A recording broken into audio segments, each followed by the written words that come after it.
Antes de que cumpliera 18 años, ya había hecho algo que ningún mexicano había logrado en la historia del boxeo. Y 4 años después, lo perdió todo en 128 segundos. Pero esta no es solo la historia de una caída. Es la historia de un niño que olía a sangre de res antes de oler a sudor de gimnasio, y de un puño izquierdo que se volvió tan temido que los promotores rezaban por no tener que ponerlo enfrente de sus peleadores estelares. Te voy a contar 3 cosas que casi nadie sabe de Pipino Cuevas. Primero, el verdadero motivo por el que su padre lo dejó subir a un ring siendo apenas un niño, y no fue por amor al deporte. Segundo, la noche exacta en la que un golpe le quitó todo lo que había construido durante 4 años, y por qué ese mismo golpe convirtió a su rival en leyenda eterna. Y tercero, lo que pocos se atreven a contar, 77 días detrás de una reja, acusado de algo que jamás hizo. Si llegas hasta el final, vas a entender por qué este hombre, que tuvo todo y lo perdió todo, terminó diciendo que no cambiaría nada. Estado de México, finales de los años 50.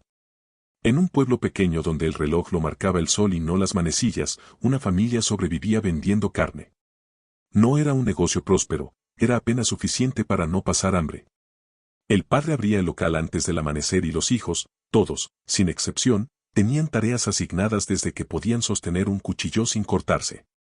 Pipino Isidro era el más callado de todos. No se quejaba, no pedía nada, solo trabajaba. Cargaba canastas más pesadas que su propio cuerpo, limpiaba mesas manchadas de sangre fresca, aprendía a distinguir los cortes con apenas 7 años de edad. Mientras otros niños jugaban en la calle, él aprendía el peso exacto de la responsabilidad. La primera vez que vio una pelea de box fue casi por accidente, en la pequeña televisión de un vecino que dejaba la puerta abierta las noches de transmisión. Algo se encendió dentro de él. No era la violencia lo que lo atrapó, era el control. Un hombre decidiendo, con un solo movimiento de brazo, el destino de otro. Empezó a practicar golpes contra los costales de carne colgados en el negocio familiar, hasta que su padre lo descubrió y, en lugar de regañarlo, vio algo distinto en sus ojos. No vio un sueño infantil. Vio una salida. Una salida para un hijo que, de seguir en ese pueblo, terminaría exactamente igual que él, detrás de un mostrador, toda la vida, sin nada más. Lo llevó a un gimnasio improvisado, 4 paredes de adobe y un costal remendado con alambre.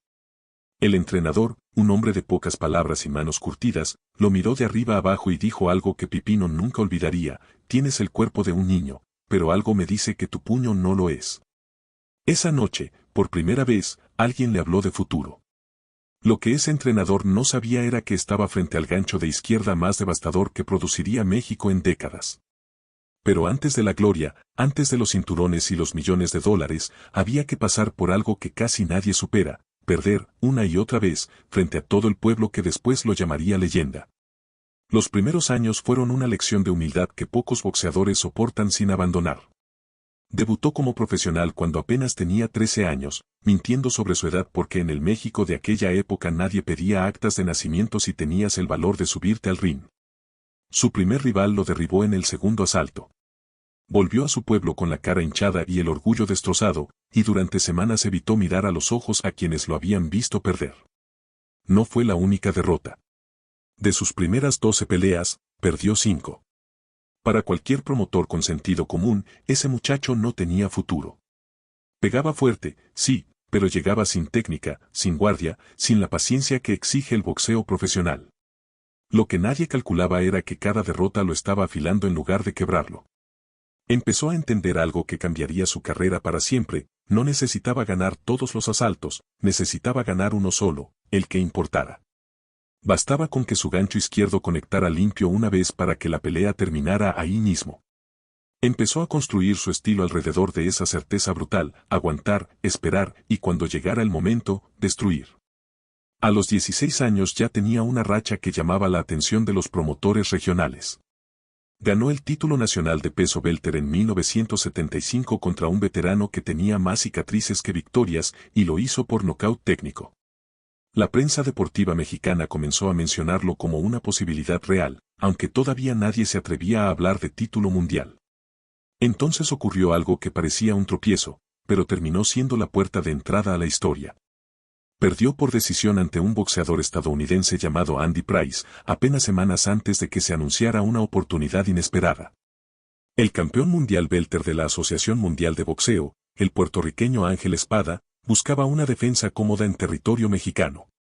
Su gente había visto la derrota reciente de Pipino y llegó a una conclusión equivocada: si Price pudo vencerlo, Espada lo destrozaría sin esfuerzo. Firmaron la pelea pensando en una noche tranquila, casi un trámite antes de buscar rivales más peligrosos. Nadie en el campamento puertorriqueño se tomó la molestia de revisar con cuidado el historial de knockouts del muchacho mexicano. Fue el error que terminaría definiendo la carrera de Espada para siempre.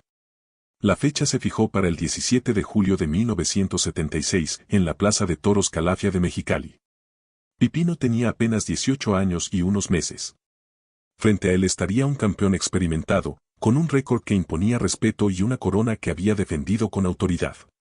Las apuestas, lógicamente, favorecían al extranjero.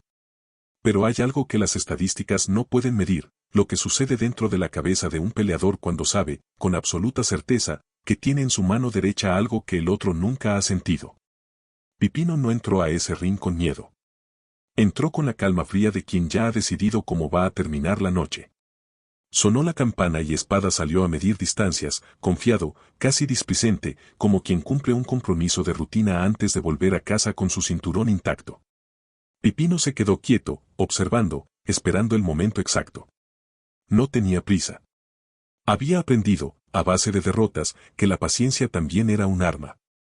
En el segundo asalto, Espada bajó la guardia una fracción de segundo. Fue suficiente.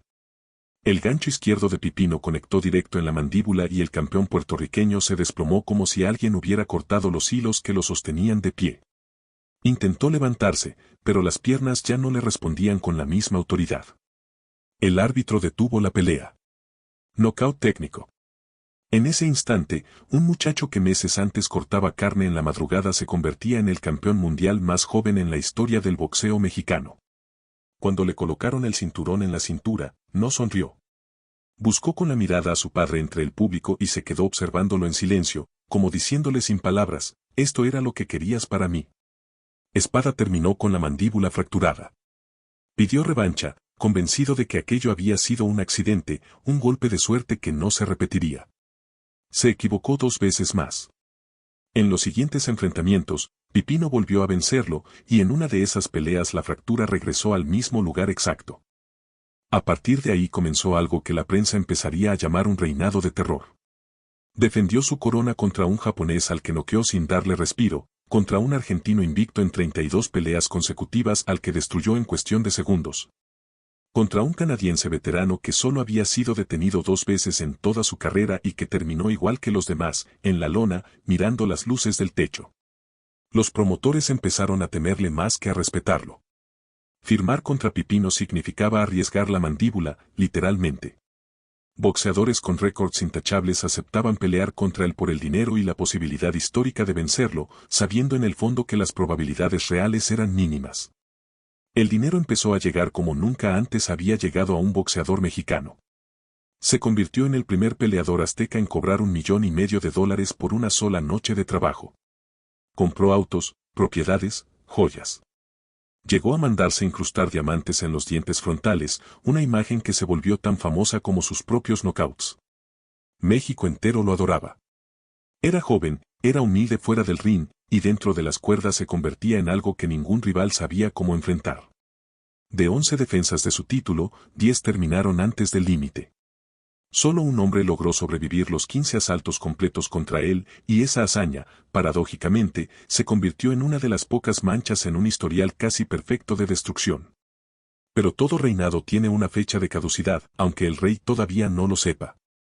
Y la de Pipino estaba a punto de llegar desde una ciudad que él jamás había visitado, frente a un rival que parecía hecho de proporciones imposibles. Detroit, Michigan, 1980. El nombre que comenzaba a circular entre los expertos era el de un joven con un físico que rompía toda lógica para su categoría de peso, más de 1,85 m de estatura, brazos interminables. Una velocidad de manos que contradecía su tamaño. Lo llamaban el asesino, y entrenaba en un gimnasio legendario bajo la tutela de uno de los mejores estrategas del boxeo de su tiempo. Cuando se anunció el enfrentamiento, los analistas se dividieron.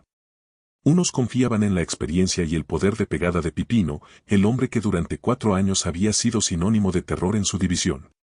Otros miraban la diferencia física, casi 15 centímetros de alcance de brazo a favor del retador, y se preguntaban si esta vez el gancho izquierdo llegaría a tiempo. El campamento de Pipino sabía que el problema no era el poder de su peleador, sino la distancia.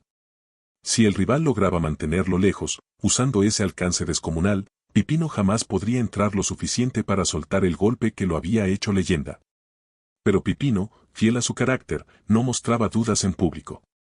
Estaba convencido de algo simple y peligroso: si lo tocaba, el otro caería, sin importar su tamaño. La pelea se pactó en territorio enemigo, en el estadio que llevaba el nombre de una leyenda del boxeo, ante un público que prácticamente en su totalidad apoyaba al retador local. Esa noche, otros 2 campeones latinoamericanos también subirían al ring en la misma cartelera. La prensa la bautizó como la Noche de los Campeones Latinos. Nadie imaginaba todavía que terminaría siendo recordada por una razón completamente distinta. Sonó la campana. Desde el primer round quedó claro que el plan del retador funcionaba a la perfección. Usaba su jab para mantener distancia, golpeaba y se retiraba antes de que Pipino pudiera acercarse lo suficiente. El campeón mexicano intentaba avanzar, recibía golpes en el intento, y no lograba conectar nada que se acercara a su potencial real. El primer asalto terminó claramente a favor del retador. En el segundo round, Pipino entendió que tenía que arriesgar. Se lanzó hacia adelante, decidido a forzar la distancia que su rival le negaba. Y en ese instante exacto, en esa fracción de segundo donde bajó la guardia para entrar, llegó la respuesta: una derecha cargada con todo el peso y el alcance de aquel cuerpo desproporcionado, directa a la mandíbula. El golpe resonó en todo el estadio. Las piernas de Pipino, las mismas que habían sostenido 4 años de reinado absoluto, dejaron de obedecerle. Intentó mantenerse en pie, tambaleándose como un edificio que pierde sus cimientos, pero el retador no le dio tregua. Otra derecha más, esta vez certera y definitiva, lo envió de bruces contra la lona. El árbitro comenzó la cuenta. Pipino, con el instinto de quien jamás había conocido la derrota por nocaut, intentó levantarse. Lo logró, de pie pero con la mirada perdida en algún punto que no existía en ese estadio.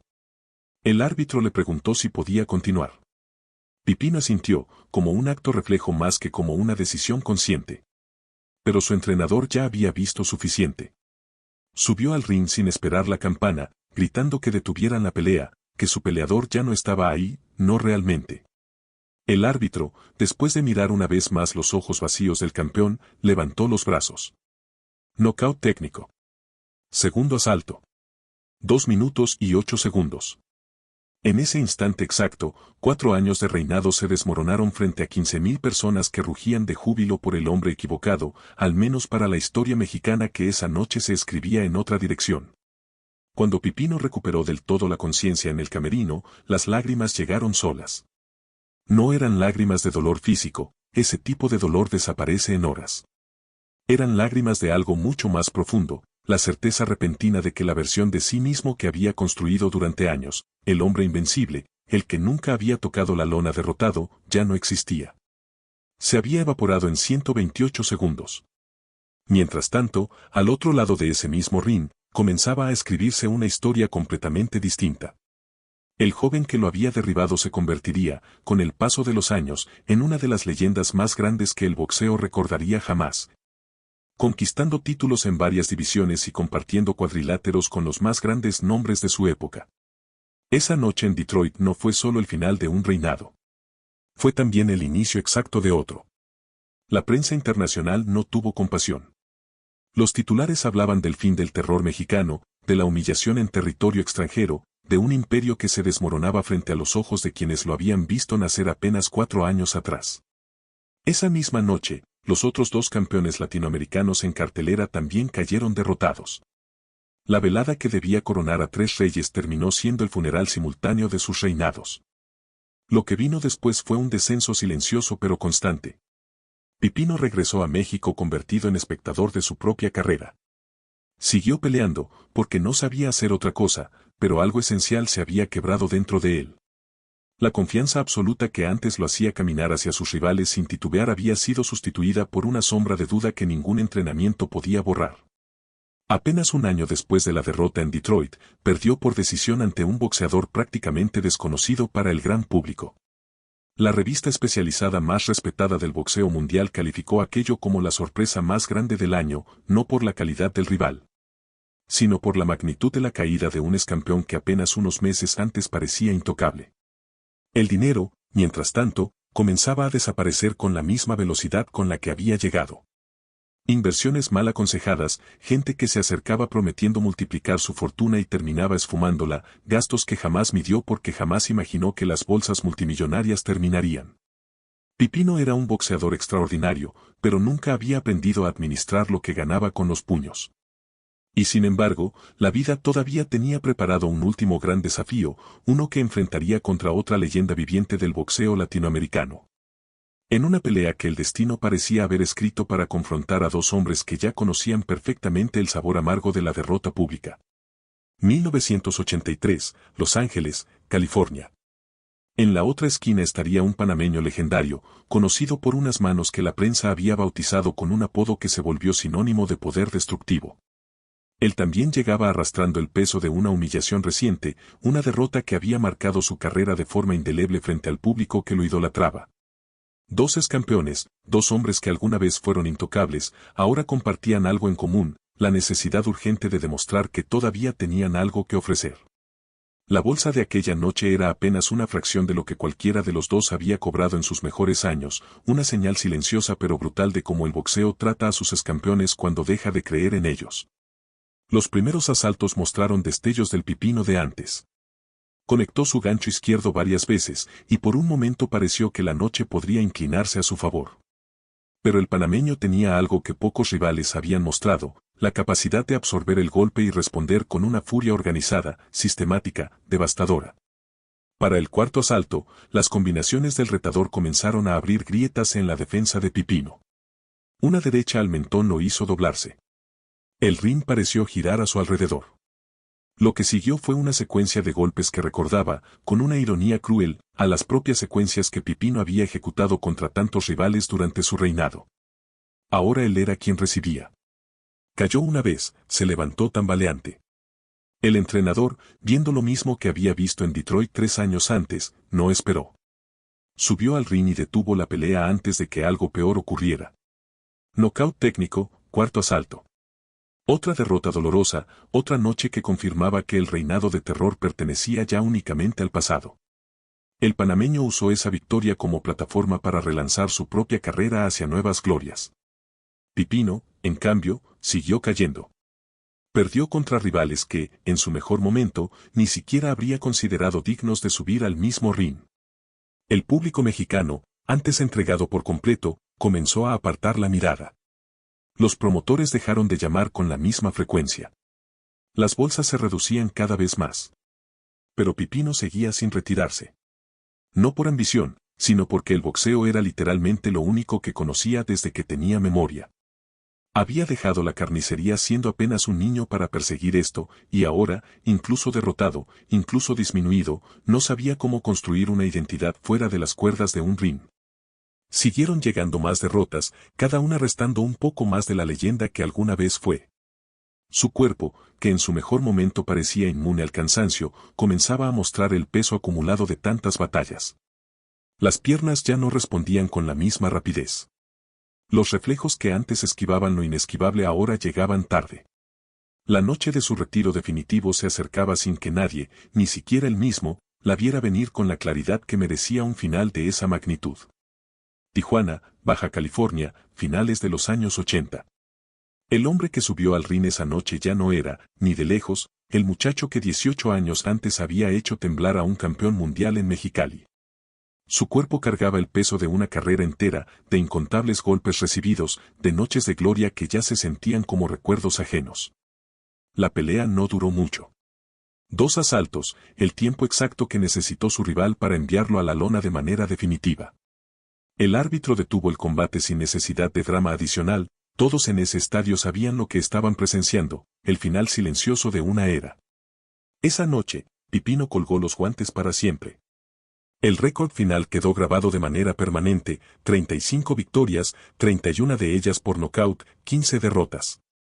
Casi 2 décadas de carrera profesional que comenzaron con un niño mintiendo sobre su edad para subir a un ring y terminaron con un hombre maduro aceptando, sin demasiadas palabras, que su tiempo había concluido.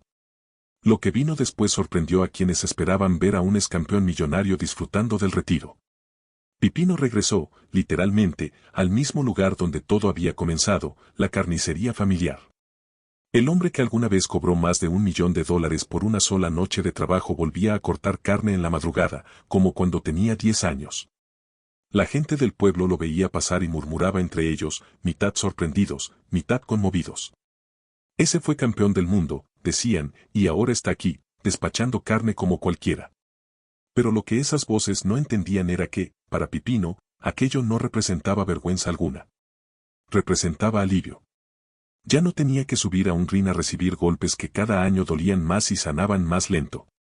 Durante años, Pipino vivió lejos de cámaras y reflectores, dedicado a un trabajo silencioso que pocos hubieran imaginado para un excampeón mundial. Pero la tranquilidad relativa que había construido estaba a punto de romperse de la forma más inesperada, no por el boxeo, sino por la política. Aceptó un puesto administrativo menor en un área deportiva de una dependencia gubernamental en la capital del país. Un cargo sin demasiada relevancia, pensado más como un reconocimiento simbólico a su trayectoria que como una posición de poder real. Pero la política mexicana, especialmente en ese periodo, no perdonaba a quienes tenían nombre conocido sin tener protección política real. Alguien lo acusó de desvío de recursos públicos. Una cifra que, comparada con los grandes escándalos de corrupción de la época, resultaba casi insignificante, pero que para los medios representaba una oportunidad perfecta, un nombre famoso, un escándalo fácil de vender. Sin importar demasiado si las pruebas eran sólidas o no. Las cámaras lo persiguieron por semanas. Pipino repetía, una y otra vez, que era inocente, que aquello respondía a intereses políticos ajenos a él, que apenas era una pieza menor en un conflicto que no le pertenecía. Nadie pareció escucharlo con la atención suficiente hasta que las autoridades decidieron actuar. Lo detuvieron y lo encerraron. 77 días, casi 2 meses y medio de su vida, transcurrieron detrás de una reja para un hombre que alguna vez había sido aplaudido por miles de personas en estadios de Estados Unidos y México. La distancia entre esos dos mundos, el de la gloria y el de una celda compartida, resultaba casi imposible de comprender para quien no lo hubiera vivido. Los demás presos lo reconocieron de inmediato. El nombre Pipino Cuevas todavía significaba algo, incluso ahí dentro. En lugar de hostilidad, encontró un respeto inesperado. Organizó pequeñas sesiones de entrenamiento físico para otros internos, los animaba a correr, a ejercitarse, a mantener algo de disciplina en un entorno diseñado para destruir cualquier estructura personal. Incluso llegó a organizar combates de exhibición dentro del propio penal, simples demostraciones sin consecuencias serias, solo por mantener viva esa parte de sí mismo que el boxeo había moldeado durante toda su vida. Por unos minutos, dentro de esas paredes grises, volvía a sentirse boxeador. Pero no era lo mismo. Nunca volvería a hacerlo de la misma manera. Después de 77 días, las autoridades concluyeron que no existían pruebas sólidas contra él. Lo liberaron sin cargos formales que sostener. Le ofrecieron disculpas administrativas, el tipo de gesto burocrático que nunca repara el daño real causado a una reputación. Su nombre, sin embargo, ya había quedado manchado en la memoria pública, al menos temporalmente. Pipino regresó a su vida anterior, esta vez decidido a alejarse por completo de cualquier cargo público. Volvió a la carnicería, volvió al trabajo silencioso, lejos de cualquier reflector que pudiera volver a exponerlo. Pero el destino, que parecía empeñado en darle giros inesperados, tenía preparada una sorpresa de naturaleza completamente distinta. Apenas un año después de salir de aquella celda, recibió una noticia que cambiaría para siempre la forma en que la historia lo recordaría. Había sido seleccionado para ingresar al Salón Internacional de la Fama del Boxeo, en Canastota, Nueva York. El reconocimiento más alto que puede recibir un peleador, reservado únicamente para los nombres verdaderamente trascendentales del deporte. Viajó hasta allá para recibir, en persona, un anillo de oro grabado con su nombre. Las lágrimas llegaron de nuevo, pero esta vez eran distintas a las de Detroit. Estas eran lágrimas de cierre, de validación, de la certeza de que, sin importar las derrotas, las cárceles o las fortunas perdidas, había un lugar en la historia del boxeo que ya nadie podría quitarle jamás. Poco tiempo después, una de las publicaciones especializadas más respetadas del mundo lo ubicó entre los 31 mejores boxeadores de todos los tiempos, en cualquier categoría, de cualquier época. Para un hombre que había comenzado su carrera mintiendo sobre su edad para subir a un ring improvisado, aquel reconocimiento representaba algo casi imposible de medir en palabras. Pero lejos de los reflectores de Nueva York, la vida de Pipino seguía siendo profundamente sencilla, casi anónima, en las calles de una ciudad que pocas veces se detenía a recordar a sus propias leyendas. Con los años, Pipino comenzó a hablar con más libertad sobre los momentos que definieron su carrera, sin rencores evidentes, sin buscar culpables externos para sus derrotas. Sobre el hombre que lo derribó en Detroit, reconocía abiertamente que aquella noche simplemente había sido superado por alguien mejor preparado para ese tipo de enfrentamiento específico. No existían excusas que valiera la pena inventar. Sobre el panameño que lo venció en Los Ángeles, hablaba con un respeto casi fraternal, como quien reconoce a otro guerrero que estuvo dispuesto a arriesgarlo todo en la misma noche que él. Decía que aquella pelea había sido, sencillamente, un duelo entre dos noqueadores donde quien conectara primero se llevaría la victoria. Esa noche, no fue él quien conectó primero. Lo que sí lamentaba abiertamente, sin disfrazarlo con orgullo falso, era la manera en que había manejado el dinero durante sus años de gloria. Reconocía que pudo haber asegurado su futuro completo con lo que ganó en pocos años de carrera, pero que la inexperiencia, la confianza mal depositada en personas equivocadas y cierta inmadurez juvenil terminaron disolviendo aquella fortuna casi por completo. Cuando le preguntaban si se arrepentía de haber elegido el boxeo como camino de vida, su respuesta siempre era la misma: nunca. El boxeo lo había sacado de una carnicería en un pueblo pequeño, lo había llevado a recorrer el mundo, lo había convertido en campeón cuando apenas era un adolescente. Lo único que había hecho mal, decía, era no cuidar correctamente lo que ese mismo boxeo le había dado. También aclaró, con el paso de los años, ciertos detalles sobre su propia identidad que el público había distorsionado sin que él se preocupara nunca por corregir. Su verdadero nombre nunca incluyó el José con el que tantos comentaristas y periodistas lo presentaron durante toda su carrera. Simplemente nunca le pareció relevante corregirlos en su momento.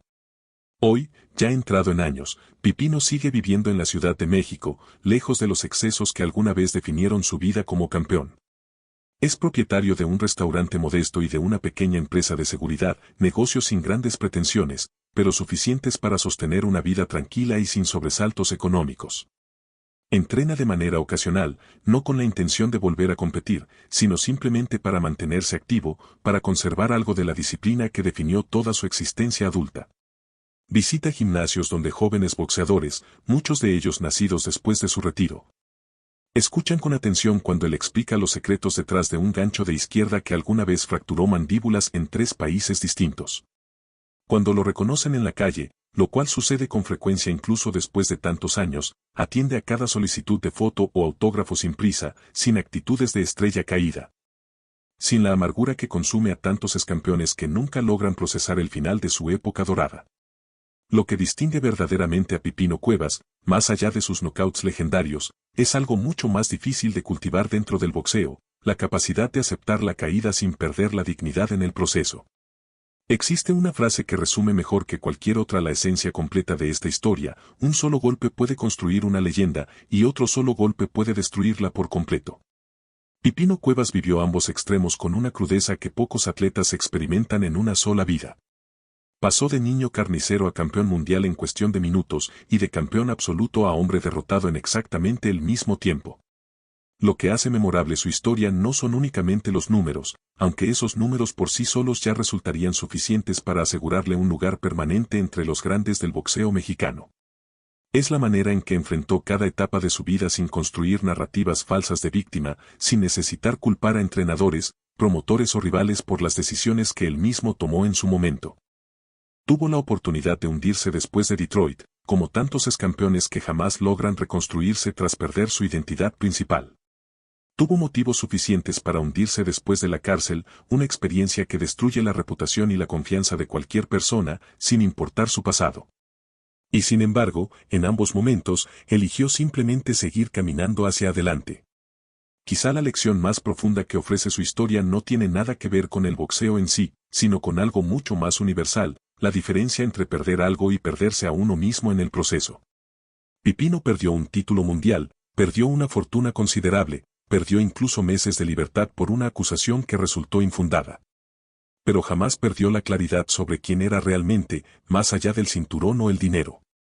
Hoy, cuando alguien menciona su nombre, las generaciones más jóvenes probablemente piensan primero en los knockouts, en la velocidad con la que destruía mandíbulas, en aquellas estadísticas que todavía impresionan a cualquier analista serio del boxeo.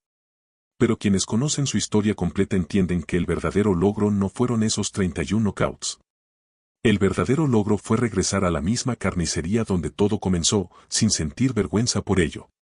Fue aceptar públicamente sus errores financieros sin buscar excusas convenientes. Fue salir de una celda injusta sin convertirse en una persona amargada por el sistema que lo encerró sin pruebas suficientes. Fue, en resumen, sobrevivir completo a una vida que lo llevó desde la cima absoluta hasta el fondo más oscuro, y regresar de ahí siendo, esencialmente, la misma persona honesta que siempre fue. La gloria en el boxeo, como en casi cualquier otro ámbito de la vida, resulta profundamente efímera. Los cinturones se quedan en vitrinas que eventualmente se empolvan, el dinero se gasta o se pierde, los titulares de prensa amarillean con el tiempo.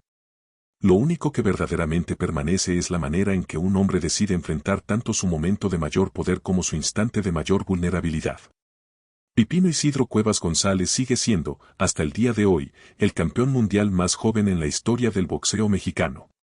Pero quizás su legado más valioso no esté escrito en ningún libro de récords, sino en la simple constancia de haber caído más de una vez y haber encontrado, cada vez, una manera digna de levantarse de nuevo.